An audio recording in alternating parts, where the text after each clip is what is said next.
Assalamualaikum warahmatullahi wabarakatuh.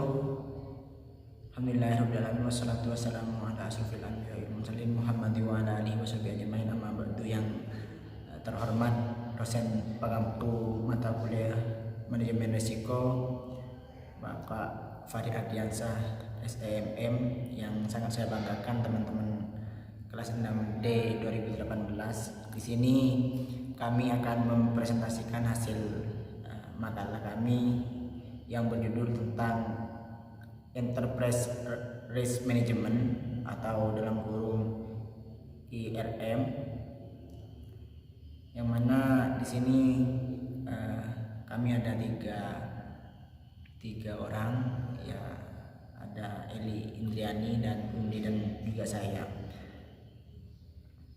Pengertian Enterprise Risk Management adalah proses yang dibuat oleh direksi atau dewan komisaris, manajemen dan personal lain yang diterapkan sebagai bagian dari penetapan strategi dan berlaku di seluruh lingkungan perusahaan.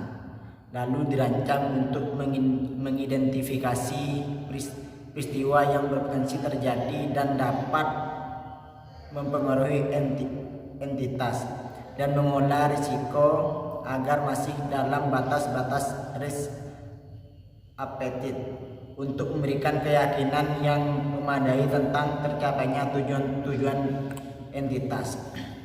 Itu pengertian secara umum. Sedangkan menurut COSO adalah sebuah proses yang dipengaruhi oleh manajemen, board of director, dan personel lainnya yang dijalankan dalam penentuan strategi dan mencakup organisasi secara keseluruhan. Lalu didesain untuk mengidentifikasi kejadian-kejadian yang berpotensi untuk mempengaruhi organisasi dan mengelola risiko serta menyediakan keyakinan yang memadai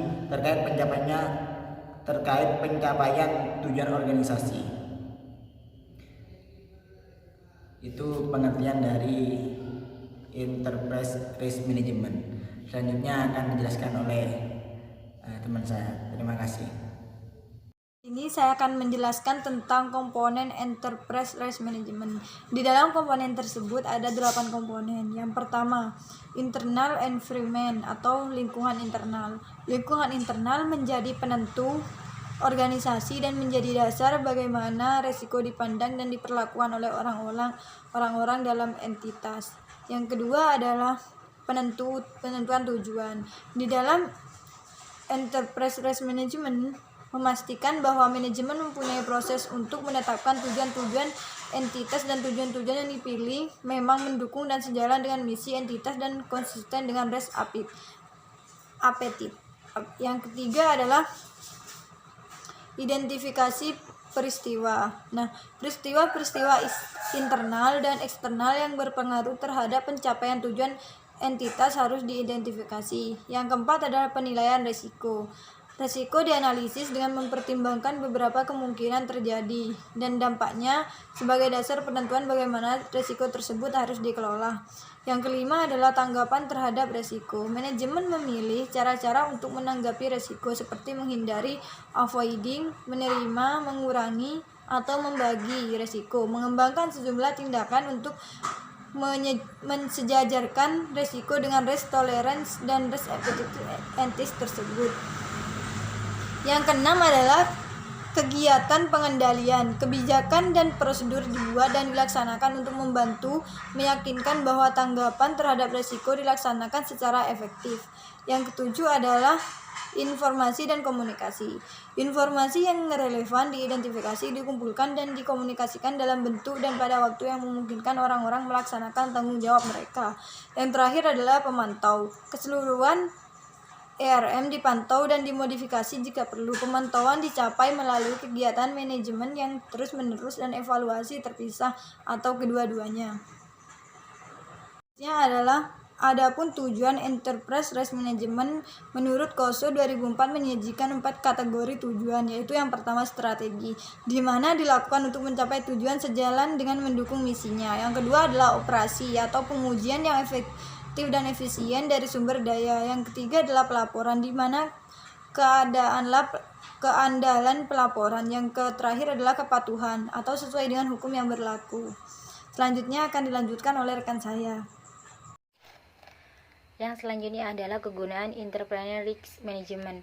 Menurut Darmawi tahun 2014, manajemen risiko suatu perusahaan memiliki manfaat manajemen risiko dibagi menjadi 5 kategori. Yang pertama adalah manajemen risiko mungkin dapat mencegah perusahaan dari kegagalan. Yang kedua, manajemen risiko menunang secara langsung peningkatan laba. Yang ketiga adalah manajemen risiko dapat memberikan laba secara tidak langsung. Yang keempat, adanya ketenangan pikiran bagi manajer yang disebabkan oleh adanya perlindungan terhadap risiko murni, merupakan harta non material bagi perusahaan itu. Yang kelima adalah manajemen risiko melindungi perusahaan dari risiko murni, dan karena kreditur, pelanggan, dan pemasok lebih menyukai perusahaan yang dilindungi, maka secara tidak langsung menolong meningkatkan.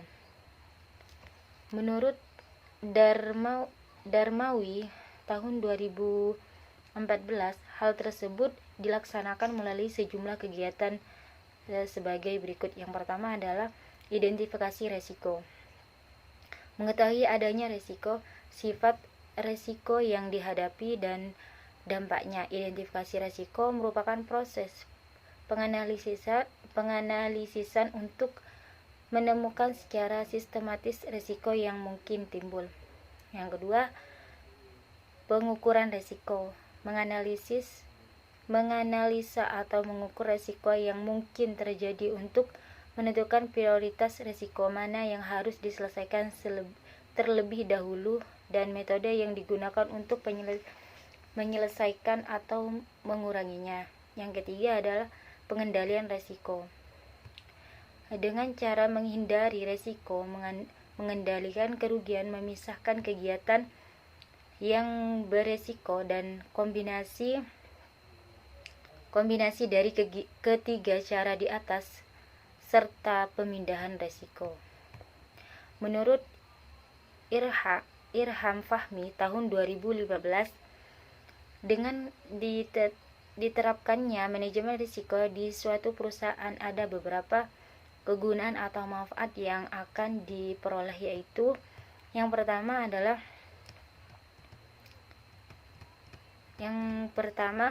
perusahaan memiliki ukuran kuat sebagai pijakan dalam mengambil setiap keputusan, sehingga para manajer menjadi lebih berhati-hati dan selalu menempatkan ukuran-ukuran dalam berbagai keputusan.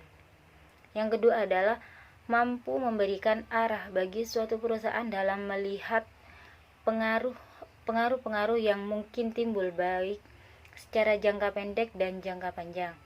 Yang ketiga adalah mendorong para manajer dalam mengambil keputusan untuk selalu menghindari risiko dan menghindari dari pengaruh terjadinya kerugian, khususnya kerugian dari segi finansial.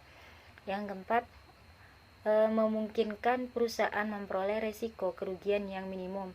Yang kelima, dengan adanya konsep manajemen risiko yang dirancang secara detail, maka artinya perusahaan telah membangun arah dan mekanisme secara berkelanjutan. Terima kasih. Mungkin dari teman-teman ada yang kurang jelas bisa ditanyakan. Terima kasih. Wassalamualaikum warahmatullahi wabarakatuh.